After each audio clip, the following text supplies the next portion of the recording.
Muy buenos días. El día de hoy les presentaré un poco respecto al principio de publicidad contemplado en nuestro artículo 139, inciso 4, de la Constitución Política. Mi nombre es Anita Noelia Pascua Ábalos y tendré el gusto de explicarles un poco al detalle al respecto.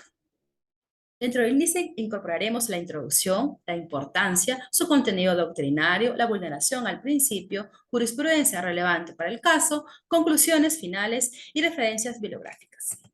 Con respecto a la introducción, pues decimos que uno de los principios importantes de este juicio, donde la etapa de juzgamiento es la fase central de todo proceso penal, ya que aquí se dará la actuación probatoria y será con las pruebas de cargo y descargo que el juzgador formará convicción respecto de la verdad de los hechos y la responsabilidad del acusado en la comisión de los mismos. Al permitirse la participación del público en general en calidad de espectador, se garantizará entonces la transparencia de cada juicio, siendo la actividad procesal una función pública, constituye la garantía de su eficacia que todos los actos que la conformen se realicen en escenarios que permitan la presencia, sí, siempre, de quien quisiera conocerlos. La publicidad significa entonces que no debe hacer una justicia secreta, ni procedimientos ocultos, ni fallos sin antecedentes, ni motivaciones. Los integrantes de una sociedad tienen el derecho de supervisar el buen manejo que el órgano jurisdiccional hace del ius puniendi a fin de controlar no solo la actuación del juzgador, sino además del desenvolvimiento de ambas partes implicadas en un proceso y de este modo reclamar ante una trivialidad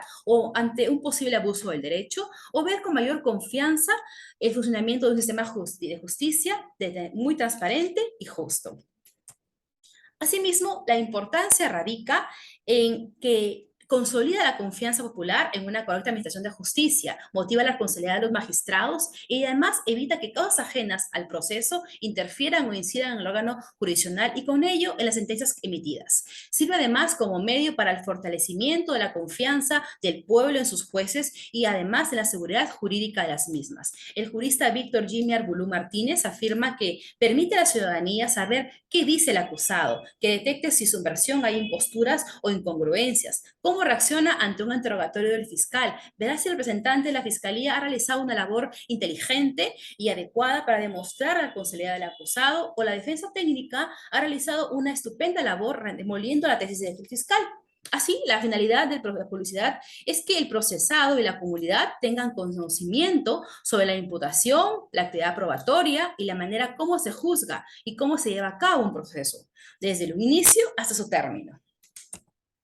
Dentro del contenido doctrinario decimos que el principio de publicidad se encuentra garantizado por nuestra Constitución Política en el inciso 4, artículo 139, pero además por una diversidad de tratados internacionales. Además, el inciso 2 del artículo 1 del título preliminar y el artículo 357 del Código Procesal Penal, donde dice que toda persona tiene derecho a un juicio previo, oral, público y contradictorio. Al principio de la publicidad del proceso se le imponen límites razonables establecidos en la ley. Entonces, no solamente lo defiende nuestro país y lo acoge dentro de su constitución política, sino que además un sinnúmero de tratados internacionales, como por ejemplo el artículo 14.1 del Pacto Internacional de Derechos Civiles y Políticos, el artículo 8.5 de la Convención Americana sobre Derechos Humanos, el artículo 10 de la Declaración Universal de Derechos Humanos, el artículo 6 del Convenio para la Protección de Derechos Humanos y de Libertades Fundamentales de Roma, y finalmente el artículo 47 de la Carta de los Derechos Fundamentales de la Unión Europea. Todos ellos lo acogen y lo validan porque es fundamental reconocer y proteger y seguir cumpliendo con el principio de publicidad, como es debido. Asimismo, nuestra Carta Magna, en su artículo, también establece el principio general de publicidad al disponer que estas serían exclusivamente públicas, con las excepciones que prevén las leyes de procedimiento. Asimismo, establece la necesaria oralidad del procedimiento y el pronunciamiento de las sentencias en audiencias públicas. El doctor Víctor Cubas Villanueva es un jurista muy reconocido que dice que el principio de publicidad del juicio se fundamenta en el deber que asume el Estado de efectuar un juzgamiento transparente, es decir, facilita que la nación conozca por qué, cómo, con qué pruebas, quiénes se encuentran implicados y quiénes realizan el juzgamiento de un acusado.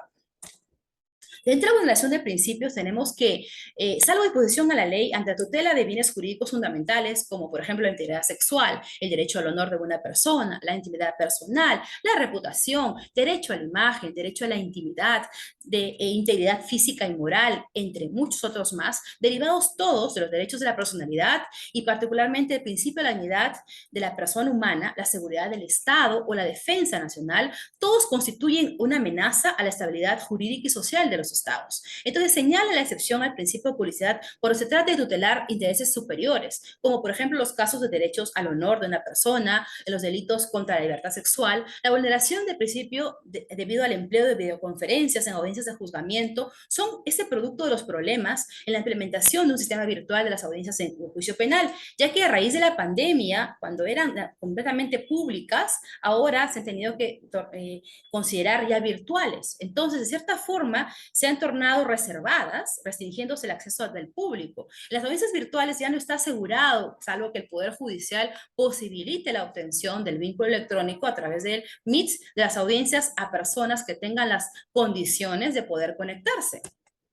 Dentro de la jurisprudencia, puedo decir que el expediente número 2050-2002, con respecto al proceso de amparo promovido por Carlos Israel Ramos Colque, sobre el régimen disciplinario de la Policía Nacional de Derecho al Debido Proceso, los antecedentes son que con fecha 29 de diciembre del 2000, en presentación de su hermano, don Carlos Israel Ramos Colque, interpone una acción de amparo contra la resolución suprema número 544-2000 del 4 de octubre del 2000, donde dice que la resolución suprema ficta derivada como consecuencia de la reconsideración formulada con el objeto de que se declare su inaplicabilidad y se disponga la reincorporación inmediata del afectado en el servicio activo de la Policía Nacional de Perú con todos sus derechos, beneficios, goces y preeminencias inherentes a su grado y el abono por el tiempo de su permanencia en situación de retiro hasta la efectivización de su preposición. Entonces, refiere básicamente que el reglamento de régimen disciplinario de la Policía Nacional del Perú,